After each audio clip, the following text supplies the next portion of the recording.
sa Kanya. Di ba po? Kasi andun yung tunay na pagsisisi natin sa Kanya since nung tinanggap natin siya sa ating mga buhay bilang Savior natin. And then,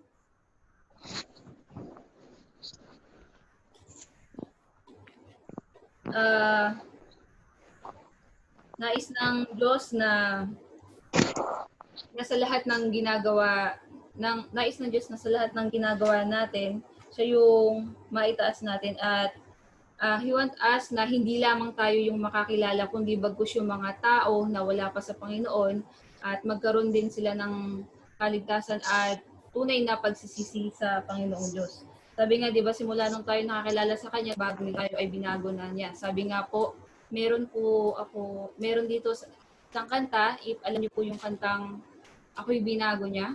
Sabi nga po doon, di ba, nung lyrics po noon, wait lang po, ilagay natin. Ilalagay ni Brent Maya. At check nyo na lang po yung lyrics or if may time kayo, pakinggan nyo na lang po. Yung sinendyan sa ano, ito. Siya. Ayun po sinendyan. Kantahin ko na. Ayan, sige. Yung ang aking buhay ay binago niya mula ng wait lang po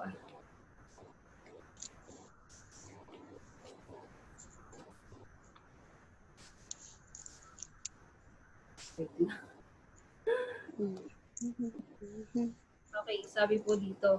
Ang aking buhay ay binago niya magmula nang ako'y magpasya, sa aking puso ay paghariin siya. Anong himala ako ay nag-iba. So, di ba po, kasalanan ko ay pinatawad. Ginawang anak niya sa langit pupunta. Okay, buti ng Diyos at ako'y binago niya. Di ba po? Praise God. Salamat sa Diyos dahil nga po na patuloy, nandun yung nararanasan natin yung kapatawaran niya sa ating mga buhay at yung genuine repentance na tinatawag, yung tunay na pagsisisi dahil since nung tinanggap natin siya bilang Diyos at sarili nating tagapagligtas. Sabi nga po dito, sa conclusion ko is, nais ng Lord na makakilala ang lahat at magsisi sa mga kasalanang nagawa. Hayan natin na si Jesus ang siyang manguna sa ating mga buhay, isuko natin ang ating sarili sa Kanya lamang at siya ang maghari. Paghariin natin siya at sabi nga po doon, tunay na pagsisihan ng ating mga kasalanan. Tumalikod dito, sabi nga hindi lang 180 degree, kundi bago sabi nga 360 degree. Total turn around. Sabi nga, no turning back sa mga kasalanan na no turning back sa dating tayo, kundi bagkus patuloy na mag-looking forward sa nais na gagawin pa ng Diyos sa mga buhay natin. Sabi nga po dito sa 1 John 1:9, di ba? If we confess our sins, He is faithful and just to forgive us and cleanse us from all. Tamang po, salamat po. Glory to God. Amen. And then, revelation pa po, praise God.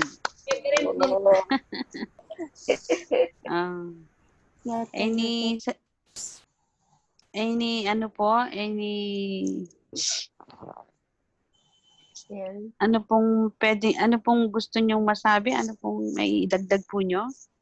Sabi na po lahat ni Reverend Donita.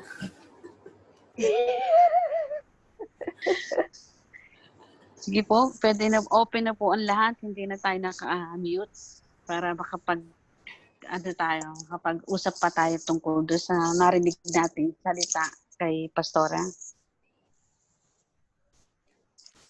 Sister Angie, feel ko gusto mo na magsalita. Sige po. Nakikita ko rin eh. Ganun ba? Baka naman si Tita. Ikaw muna. Kasi nag-iisa kang lalaki. Sige na. May may ginagawa akong additional po. Additional. Si Jen muna. Si Jen. May ako.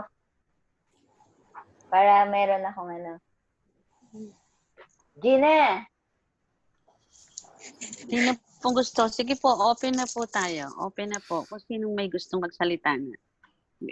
We are open now. Hindi na po tayo nakamute. So, pwede na po tayo. Let's lalo pa nating pagbulay-bulayan yung narinig nating salita. Wherein napakaliwanag po niyang na-share. Meron lang akong i-share. Yun. Yan sige po. Sabi sa inyo meron kayo kanina meron ako sinalvation. Kanina lang. Mm. Kasi napanaginipan ko siya, humingi siya ng prayer. Bakla po siya, te. Dalawa sila. And salvation ko siya. Sabi ko, kung nagkamali ka, pagsisihan mo lahat ng mga pagkakamali na nagawa mo. Kasi meron siyang karelasyon, te. Ngayon, may sakit siya. Alam mo, te, umiyak siya talaga kanina. Umiyak siya talaga. At naramdaman ko yung iyak niya. Umiyak din ako. Kasi naramdaman ko alam ko nandun si Lord. Kasi yung pag-iyak niya, sabi niya, ate, naramdaman ko yung presensya ni Lord. Sabi niya gano'n, salamat. Dahil meron kang pagkakataon, meron kang oras para ibahagi ang salita ng Panginoon. Yun ang sabi nila. Amen. Nung sabihin nila sa akin yun, umiyak ako, ate. Kasi naramdaman ko na nandun si Lord talaga. Si Lord talaga. Kasi napanaginipan ko siya. At kailangan kong gawin yun. Kung ano yung sinabi ni Lord sa akin, ipinakita niya sa akin yung mga taong yun, kabilang dun yung amo kong babae. Amen. Amen. Praise God. At sabi ko, kung ano man yung pagkakamali na ginawa nyo, huwag nyo nang gawin muli. Kasi nagsisi na kayo ngayon, pinagsisihan nyo na, huwag na uli. Kasi pag ginawa pa natin, parang niloloko na natin si Lord. Alam ni Lord kung yung nasa isipan natin at nasa puso natin. Dito siya nananahan sa puso natin. At kung meron kayong na nararamdaman dyan na conviction, ibig sabihin yung guilty, pinaliwanag ko sa kanya, yung guilty, pag naramdaman mo yun, ibig sabihin, ayaw na ni Lord na magkasala ka pa muli. Ibig sabihin niya, ihingi mo ng tawad dyan doon sa taong na gawan mo ng pagkakasala or kung hindi doon sa taong yun, sa kanya ka humingi ng tawad. Pero pag inahingi mo na ng tawad, wag mo na muling gagawin. Amen. Sabi niya, ate, nagpapasalamat ako talaga. At medyo magaling-galing na siya, te. Nagpa-overall, siya ng katawan niya. Nagpa-check up siya. So, sabi niya, nagpapasalamat ako dahil meron tao na nagmamalasakit sa amin. Kasi inano siya sa akin ni Lord na ganun ang gawin ko. So, ginawa ko, ate, dahil yun ang nararapat na gagawin eh. Dahil yun, bilang isang Kristiyano, inaatasan tayo ni Lord na gawin ng isang bagay, makakaya naman natin dahil nandun din naman siya. Siya rin naman yung tutulong sa atin. Diba? So, yung pagkakasala na sinasabi ko sa kanya, ano man yung, pamula nung tayo isirang dito sa mundo ito, meron na tayong kasalanan. Amen. Kaya nagkakasala pa ng iba pang mga pagkakamali natin. Ihingin natin ng tawad. Kasi tao lang tayo, nagkakamali tayo. Diba? Amen. So, magpatuloy ka lang ng pagdadasal sa kanya. Huwag kang magsawang magdasal. Huwag kang magsawa na lumapit sa kanya. Nandyan siya lagi. At sigurado ako, papakinggan kanya kung totoo yung nasa puso mo at nagsisisi kang totoo sa kanya. Amen. Praise God. Kaya, salamat ng marami sa'yo, Angie. So, dapat ipagpatuloy mo siya. Na hindi lang yung ngayon na nashiran, kundi kasi nilagay ko siya sa journal ko. Kaya ako siguro napanaginipan siya kasi hiningi ko talaga siya ng tawad sa Lord. At isa pa, sabi ko, Lord, ang hinihiling ko kay Lord, ate, yung makapag-share ako ng Word of God. Masalvation ko yung mga tao. Meron akong ma-harvest ng mga tao. Kasi sa nangyari sa atin, talagang kailangan na marami na. Sabi nga ni Christian, it's harvest time. Amen. It's time to harvest. Diba? Praise God. Oo. It's time to harvest. Oo. Kasi andyan na sila eh. Andyan na eh.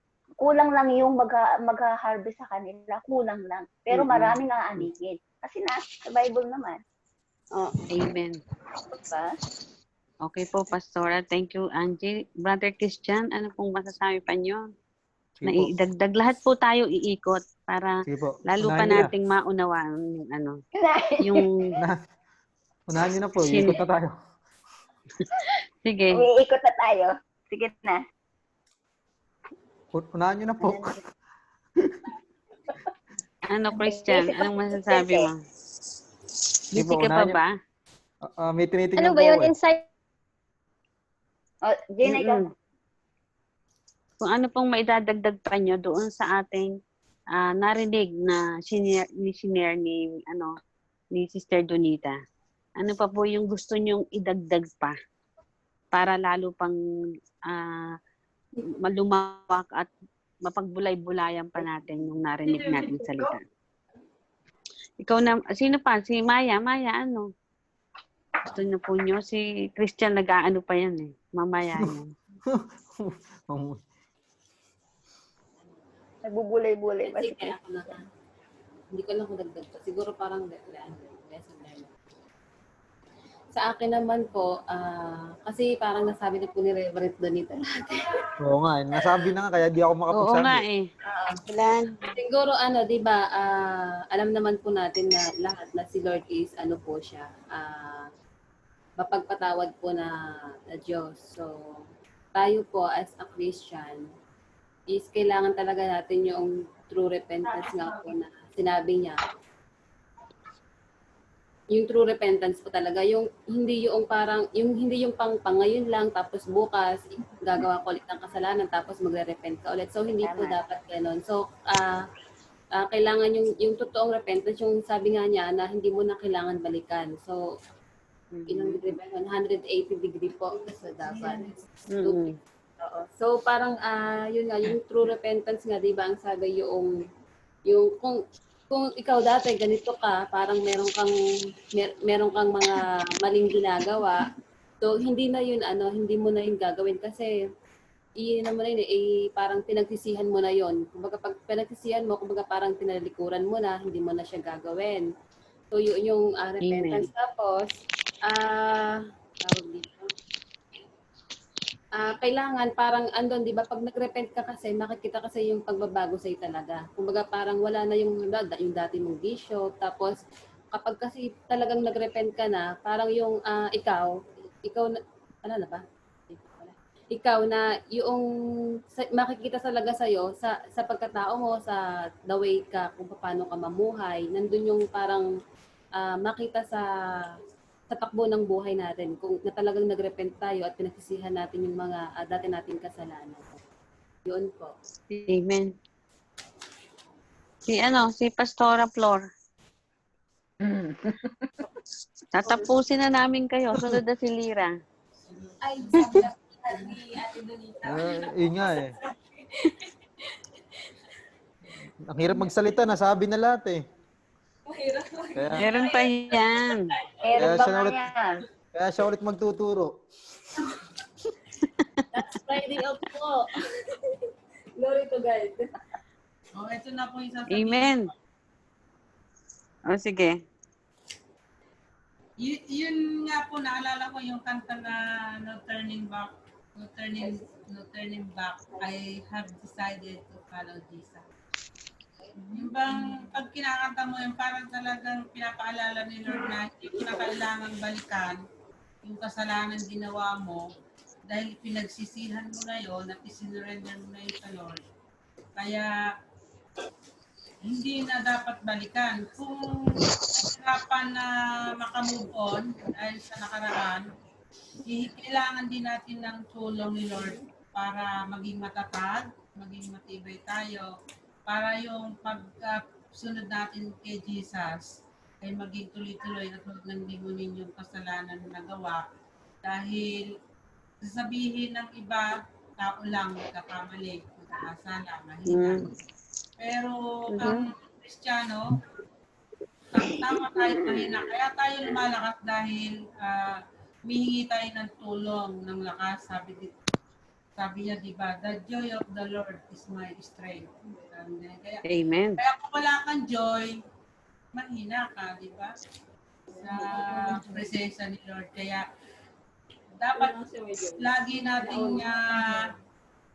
nating babantayan yung joy. Kung hindi ka na nagagalak, ibig sabihin nangihina ka.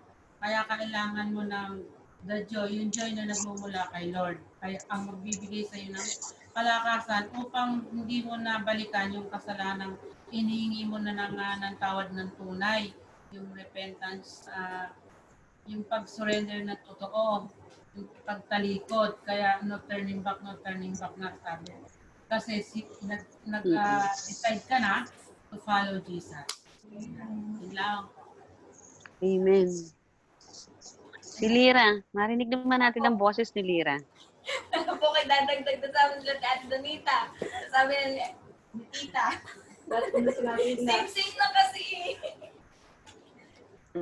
Wala nga. Meron yan. Pwede bang wala? Wala po. Madinig ka.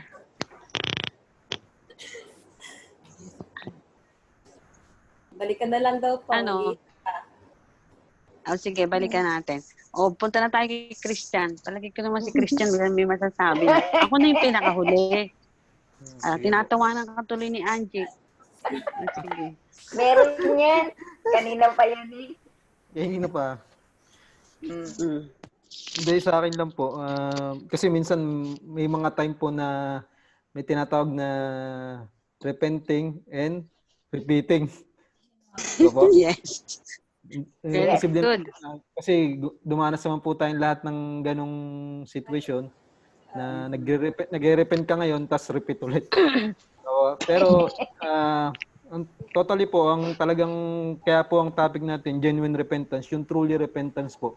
Yun nga po, makikita po natin sa buhay natin may pagbabago, yung nagkakaroon ka ng conviction, yung talagang totally, yun nga, sabi po Surrender. na tumalikod ka talaga ng not only 90 degrees, basta totally 360 degrees. Kasi po minsan may mga time na, ayun nga po, iniisip natin ng Diyos talagang mapagpatawad na, sige, ayos lang, maggawa ko to, bukas hihingi naman ako ng tawad. Pero isipin din po natin yung time na yun, nakunin tayo ni Lord, nasa time tayo na pagkakasala. Yun po ang napakabigat na laging nasa mind natin, okay lang ako gumawa ng kasalanan, papatawarin naman ako ng Diyos. Sa tingin nyo, pinapatawad ba tayo ng Diyos kung ganun yung attitude natin? Kaya di ba po, ang may bibigay ko po sa inyong isang verse na nakita ko po sa Bible. Ito po yung sa 2 Chronica 7 verse 14. Babasahin ko po sa inyo. Ngunit kung ang bayang ito ay nagtataglay ng aking karangalan, ay magpakumbaba, panalangin, hanapin ako at talikuran ng kanilang mga kasalanan. Pakikinggan ko sila mula sa langit. Papatawarin ko sila sa kanilang mga kasalanan at muli kong papasaganahin ng kanilang lupain. Kung babasahin po, kung makikita po ninyo dito, ano po ang una? Dapat po meron tayong mapagkumbabang puso. Kasi minsan, parang kaliwali ka, hingi lang akong tawad, pero hindi tayo nagsosurrender ng buong buhay natin. So yung susunod po dito, hindi lang po yun, hanapin ako at talikuran ang kanilang mga kasalanan. Kasi yun nga po, napaka-clear na hihingi tayo ng tawad. Siyempre kasama po yung totally talikod natin sa mga mali nating ginagawa. Napakahirap po ng for example, may mga bisyo po tayo. Talagang napakahirap po na talagang iwasan yung mga ganong kamalian, yung mga totaling mga ungodly attitude po natin. Pero glory to glory naman po, binabago tayo ng Diyos kung andun po yung tunay talaga na pagbabago. Kasi minsan talagang totally ano ka na tumalikod ka na sa kasalanan. Minsan susubukin ka ng time ng Panginoon. Totally ka ba nagbago? Ngayon, kaya nga minsan yung sinasabi nila yung pita ng laman, yung mahirap po sa atin eh. Yung espiritu natin, pero yung totally yung makalaman natin. Diba?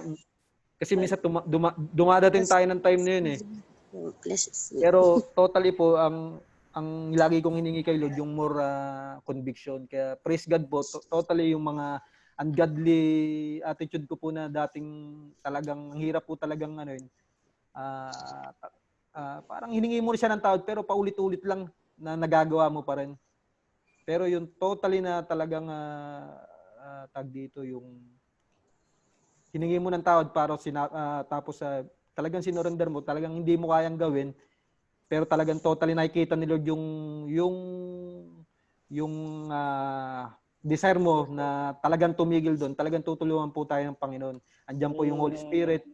Minsan may pagkakataon na, kasi ako po talagang yung ko po sa amo ko, talagang sinisigawan ko po yung amo ko, yung papasaway eh. Pero minsan naisip ko sa sarili ko parang ano po ba, parang ang mali, parang ang sama ko. amo ko siya, tapos sinisigawan ko. Parang ganun. Pero tapos kapag pag devotion yun, mababasa niyo sa devotion niyo na dapat yung ganung pagkakataon na maging good example tayo. Oo, tama Amen. yan. Maging good Paano? example tayo kasi minsan wala nga pagbaba. Kristiyano ka pala. Bakit ganyan ka? Yun yung biglang Amen. mabigat sa atin. Kaya praise God po talagang Amen. yung mga yun nga po, totally yung mga kasalanan po talaga natin. Talagang totally mahirap po talagang Tao lang kasi tayo. Yan yung sinasabi po, tao lang po tayo. Pero andiyan naman po si Oo, Lord. Yung tama. presence niya eh. Kung hihingi tayo ng Kailangan gawin natin. totally surrender, Lord, di ko kaya talaga. Pero Amen. pero kung sa tulong ng Panginoon, talagang mapagtatagumpayan po natin. Amen. Kaya nga po, Amen. meron po, pinasa po ko sa inyong verse dati, naalala niyo po ba yung sa Romans 14:12? Nababasa niyo po ba yung nababasa niyo po ba yung ating sa bawat ginagawa po natin, magbibigay sulit tayo sa Panginoon. Kaya minsan, anak, panay ka na lang ganyan ha. Panay ka na punta. Pero kaya praise God po, totally yung araw-araw po andun pa rin yung mga bad attitude, pero makikita niyo po yung pagbabago pa konti-konti na makikita kayo naman din po makakaano na yun makikita niyo sa sarili niyo, may obserbahan niyo. Amen. Parang yung mga kasama niyo, parang may nagbago sa iyo yung mga kasama mo.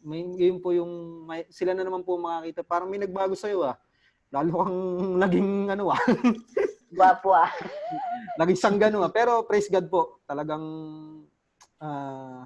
lagi ko pong iniiling sa Panginoon yung mga napakahirap na mga maling ginagawa na parang yung minsan nung diyan yung kaaway, sige magalit ka. Siyempre pag nagalit po tayo, alam niyo na anong kasunod naman 'yan. Hindi po tayo makakapag-isip ng maayos kung ano na po magagawa natin. Kaya praise God po, at least na overcome ko na po yung mga ibang napakahirap na i-surrender sa Panginoon. Kasi praise God po, yung talagang napansin ko po sa sarili ko, yung totaling pagbabago. Kasi unang-una kayo rin po makakapansin yan. Parang hindi na ako magagalitin. Parang hindi ko na ginagawa itong masama na to. Mga ganong bagay. Tama yan, Christian. Totoo yan. Minsan, marami rin kayo mga taong nag-share sa inyo. Dati nagiinom sila, pero praise God, di nila kayang maiwasan. Pero anong ginawa ni Lord, kapag nakakaamoy po sila ng alak, talagang iba po yung pangamoy nila iba po yung pangamoy sa ilong nila. Kaya po, kung talagang hindi natin talaga kaya, ibigay lang po talaga natin kay Lord. Si Lord naman po, alam yung nasa puso po natin. Ilan po yun sa akin. Amen. Thank you. Asa si Remy Lou? Remy Lou. Po. Si Remy. O, ikaw na. Tapos si Mean. Tapos wala si Nonita, no?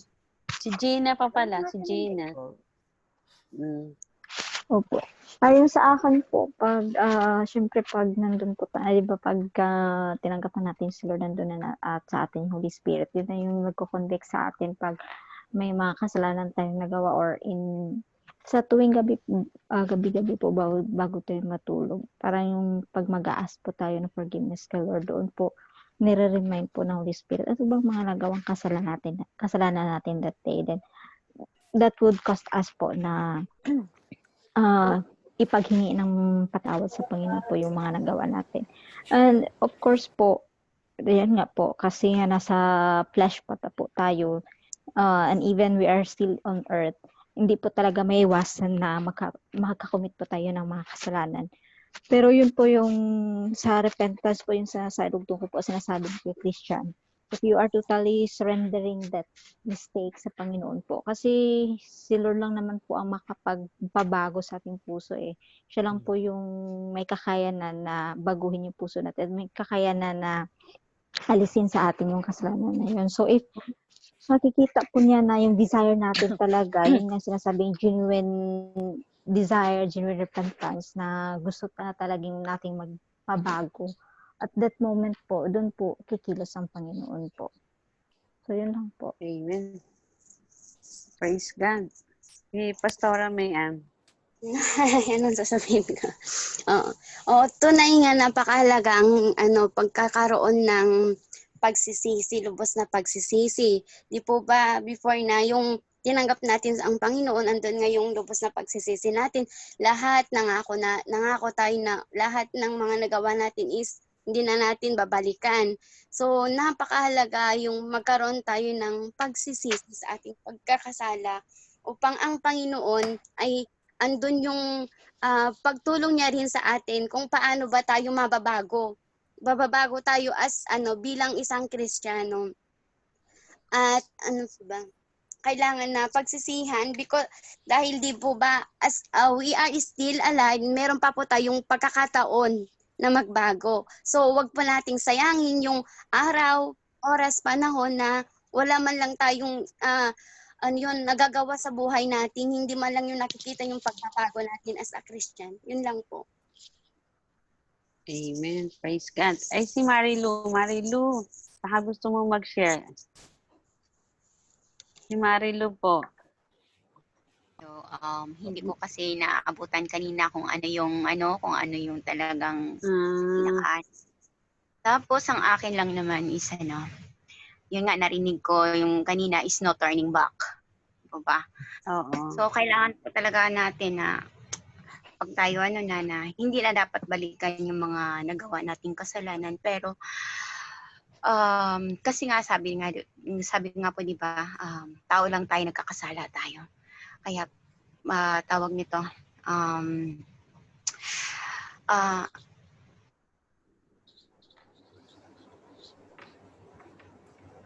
sa gawa, nagkakasala na tayo eh.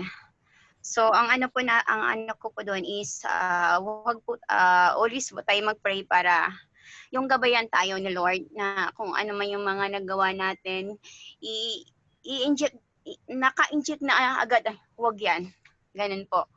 Nandiyan na agad si Lord para i-remind tayo lagi na hindi dapat nating gawin yung mga hindi talaga dapat na hindi ikakalugod para sa Kanya. Then, sabi niya, you must be connected to God. Lagi talaga tayong maging connected para hindi tayo mawala sa focus. Yun po. Ano ba? Then, kasi, kasi ang gawa kasi ng demonyo is i-distract tayo lagi. Na para ilaglag tayo lagi. Kaya po, yun po lagi po nating tawag nito, lagi po nating tandaan or dapat natin makita na ang demonyo talaga na yung mga anak ng Diyos, lagi niyang, yun po yung i-distract niya lagi para mawala kay Lord. Di po ba marami tayong padidistract tayo dahil sa FB, sa social media, doon na tayo nakapokus. Tapos pagdating naman kay Lord, wala na.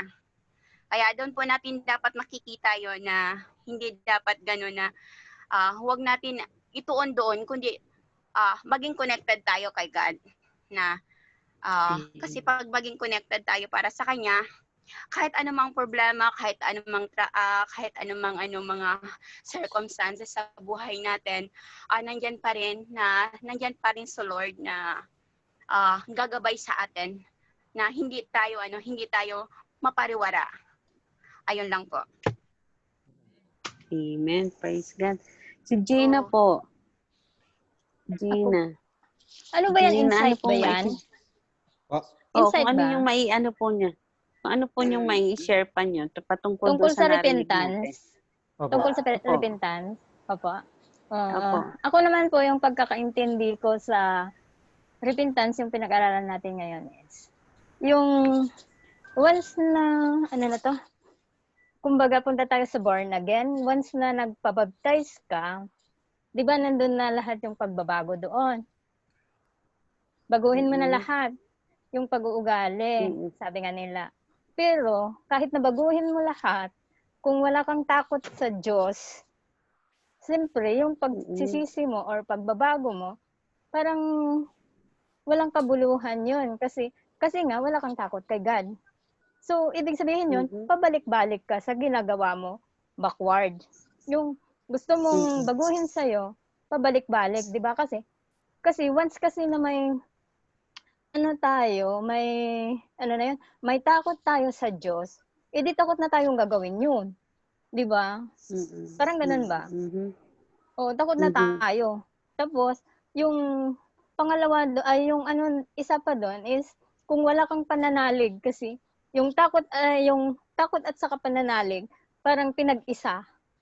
Ganun ba yun? Kasi, Sige, okay. Oo. Kasi kung wala ka ding pananalig, once yung true heart mo is not directly to God, ganun, is parang wala ding kabuluhan yung mga nangyayari sa buhay mo. Yung pag-born again mo. Yun lang, Okay. insight ko lang to, yung kaisipan ko ba, yung ganun, Amen. yung pagkakaintindi ko, ganun. Kasi, wala kang takot, wala kang pananalig, so, walang foundation. Walang foundation na Amen. namumuo. True heart, directly to God. Ganun ba yan? Opo, Parang sige, ganun. okay. Salamat Kasi, po. sige. Si Lira ba? Si Lira. Kala Hindi makakatakas, ha? Walang makakatakas. Lahat tayo magkasalita. Asa si Lira? Thank you, ha, Je. Opo, Je, thank you. salamat po. Lira. Share ko lang po Ay, yung puso. experience ng pinsan ko. Narinig ba ang pinsan? Oo.